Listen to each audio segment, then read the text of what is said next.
From the very first time we pick up an instrument, we're kind of taught to believe that the notes are the most important thing. Whether we're improvising or playing written music, we have to make sure we're playing the right notes. But if I can be honest for a second, the notes don't really matter.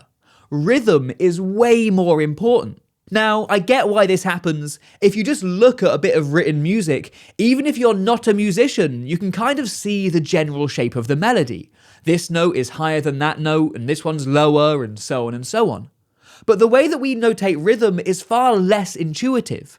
You really do need to know the secret code before you can look at a written rhythm and know how it sounds. And when it comes to improvising, it's so easy to teach someone the theory of what notes sound good where, or fun harmonic substitutions they can do to spice up their playing.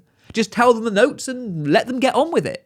And it's a lot harder to teach them how to have good time feel and to really get in the pocket whenever they're soloing. And for some people, it's also a lot harder to learn that. The instant gratification of a new substitution is way more tempting. So why is rhythm more important? Well, we as humans actually respond to rhythm far more. Rhythm creates groove, and that makes us want to tap our feet or get up and dance. And rhythm also actually helps melodies stick in our head. Don't believe me? If I play a melody with all the right notes, but the rhythm is way off, it's really hard to work out what it is.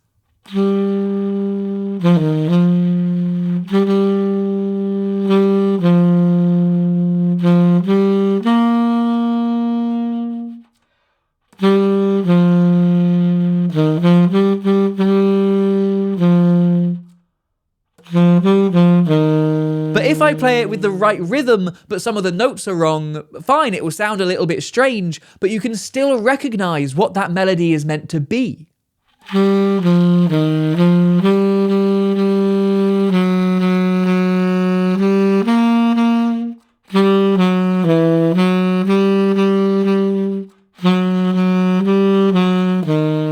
It was Mary Had a Little Lamb, right?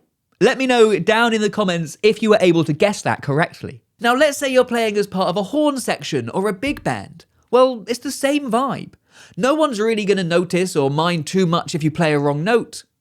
Not that I'm talking from experience. But if you mess up that stab on beat 2, it's going to sound pretty rubbish.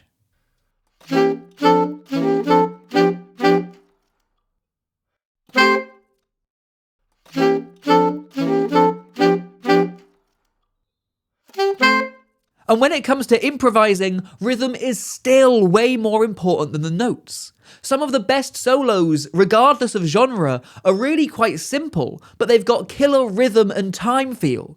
They really sit in the pocket of the groove and make you want to move. Check out Maceo Parker. Pretty much everything he plays is really simple, just using either a blues scale or a pentatonic, but it sounds so good because of that rhythm.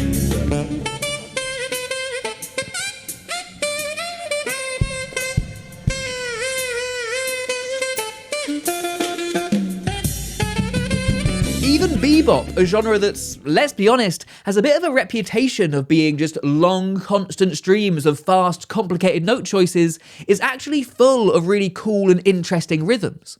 All of the best soloists swing like absolute and all of their long lines are full of little syncopations and accents that add so much rhythm and so much life to the music. If you tried playing bebop without any sense of groove and none of those accents, it would sound pretty lame. But with them, man, it kills.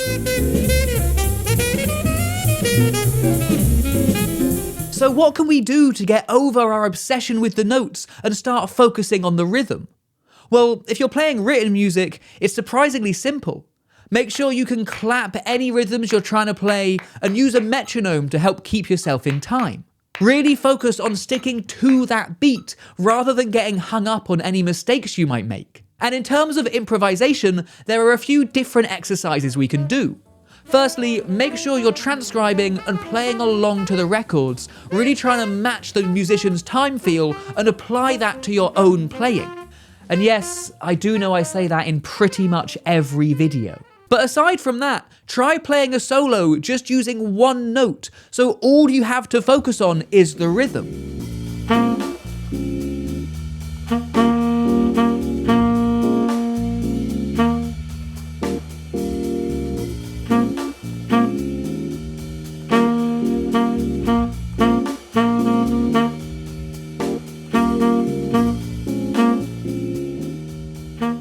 Another thing that I learned from the great Julian Siegel is to improvise, but deliberately don't care about what note choices you're making. Wrong notes, right notes, doesn't matter. You can still use different notes to help give your solo some melodic shape, but again, don't worry about which notes you're playing, just focus on grooving.